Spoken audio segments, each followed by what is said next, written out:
You're listening to the Be a Better Lawyer podcast with Dina Cataldo, episode 154. So how do high-achieving lawyers break through generations of being taught that we have to grind ourselves into the ground to get results for clients, build a successful business, and create a life we love? While law schools are busy teaching the rule of law, they're slacking on teaching us how to be a better human to create for ourselves the success we thought we'd achieve after law school. This podcast bridges the gap between law school and life. Hello there. How are you doing today? So the sun is hot here in Northern California, but I love going for walks in the morning and not having a chill in the air. Anytime it's dark outside and still warm, I'm in my happy place. It reminds me of when I go traveling in more tropical or Mediterranean places. It feels amazing. My brain doesn't think those two things should go together, so I am delighted every time it happens. And Frankie, I don't think he cares. He's just glad to go on a walk. All right, let's get down to business here.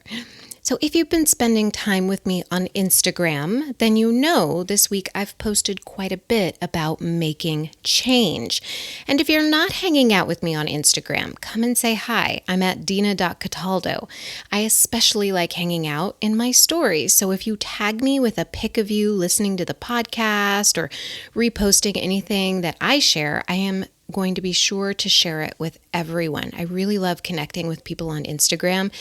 It feels really, connected is the word, I know, but it just feels more like I am in a group of people talking to different people when, you stop by in my DMs or you say hi. So thank you, all of you who say hi.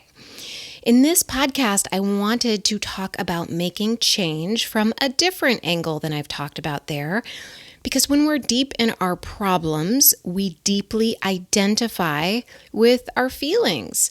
We personify ourselves as feelings. We say, I'm overwhelmed, I'm busy, I'm stressed. Remember personification back in high school and college English? The wind howled through the air, the cat danced around the mouse, the alarm yelled at me. Well, when we closely identify with something, our brain no longer disconnects them and sees them for what they are. They're just characteristics, right? They're descriptors. They don't personify us. They're not stuck like glue onto us. They're just words that we use to describe how we're feeling in that moment. But if we repeat them enough, then they stick onto us like they're super glued on. It's why it's important to notice what words we use to describe who we are. What we tell ourselves becomes reality if we repeat it enough. And this is where change comes in. And specifically in this podcast, I wanted to talk about making change inevitable. And I'm going to tell you a little story about this.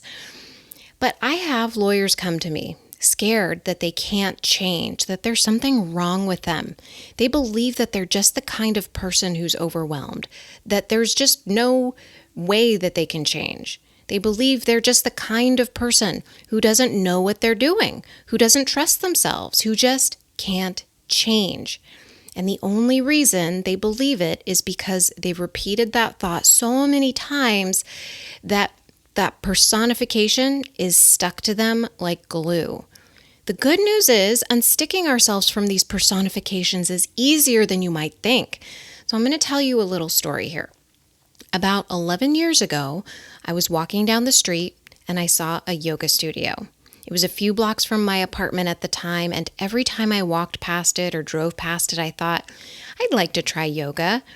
I would say I want to try it, but then I'd think to myself, it's probably not for me. I made up this whole story about how the people who do yoga are flaky, that they're a little too woo, that they're all slender women who were snobby. Also, they were all blonde. And yes, there were some blonde people there, but not all of them. So I talked myself out of trying yoga for over a year. Every time I walked by or drove by the studio, I thought the same thing. Maybe I should try it.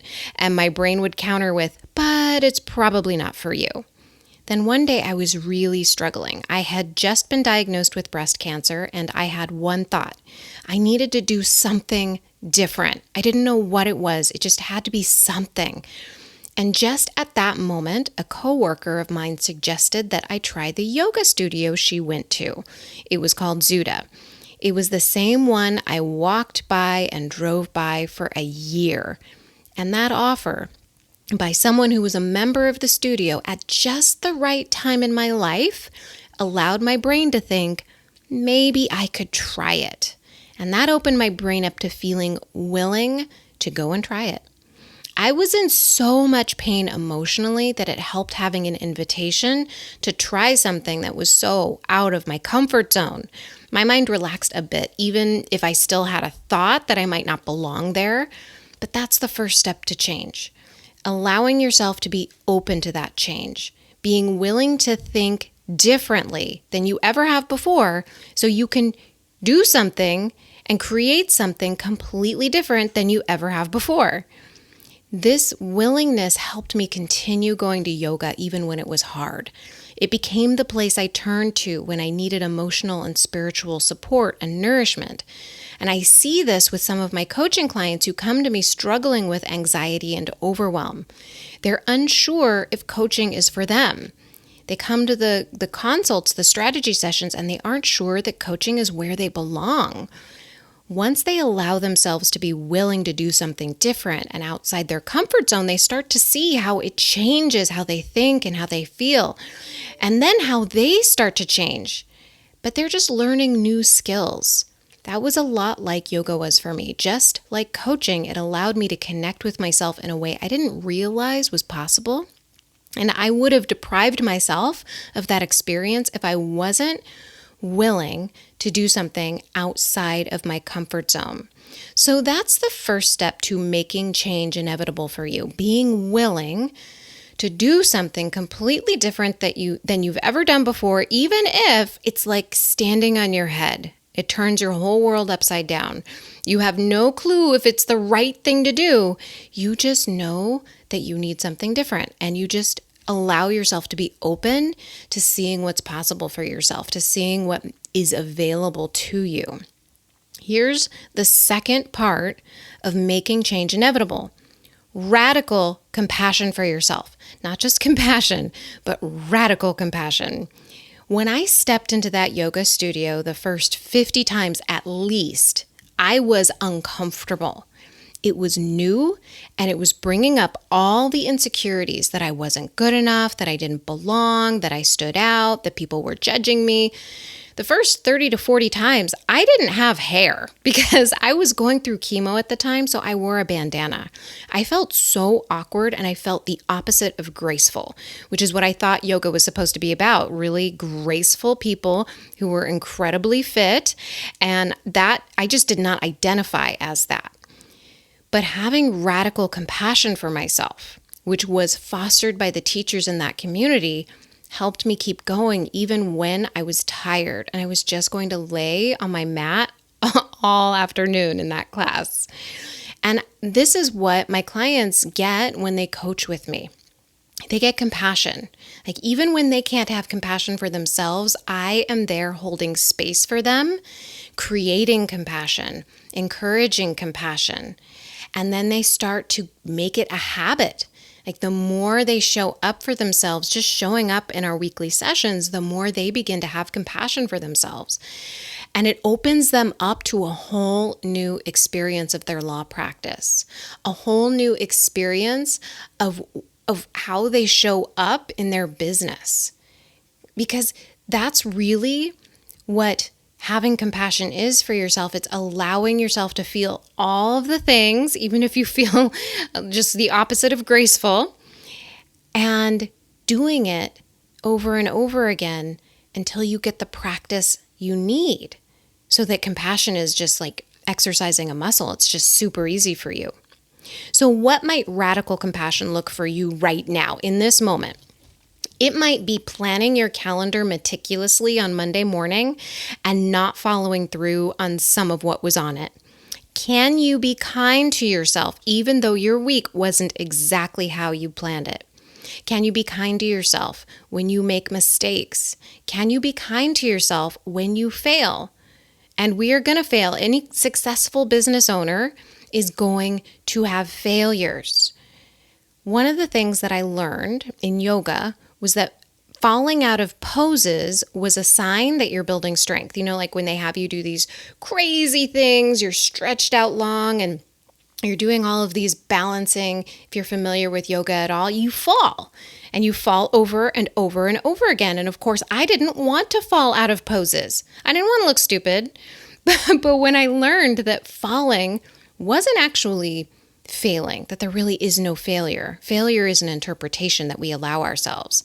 But instead of interpreting it as failing, and I just allowed myself to fall, to get into poses that were difficult, and maybe I would fall, I got stronger.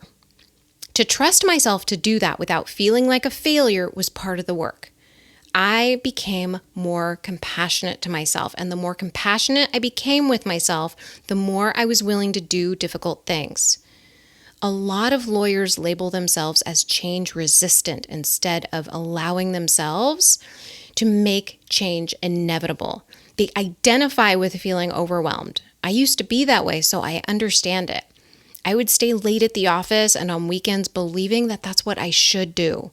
I believed I should work harder and that the reason I felt so bad was that I wasn't doing enough.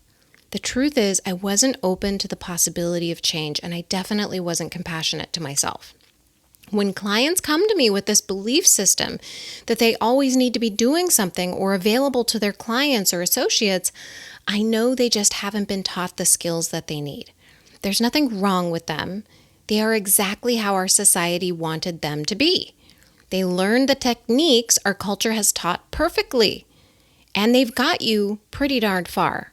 Perfectionism, drive to work to the exclusion of all else, and this has led to a paralyzing fear of failure in a lot of people, and me included. I had to work through this. Fear to do anything differently, because then we might look like we don't know what we're doing. We're scared because we're afraid of the judgments that other people have on us.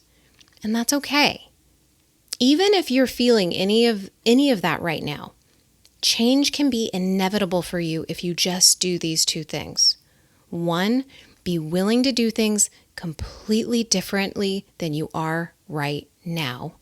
And 2, have radical compassion for yourself, no matter what. Be compassionate to yourself, no matter how many times you fall, no matter how many times you think you've gone down the wrong path, no matter how many times you are sure you should have given up a long time ago. If you do that, then you won't ever give up on yourself or what you want. If you're like me, you might need an invitation to do something completely different for yourself. So I'm extending an invitation to you.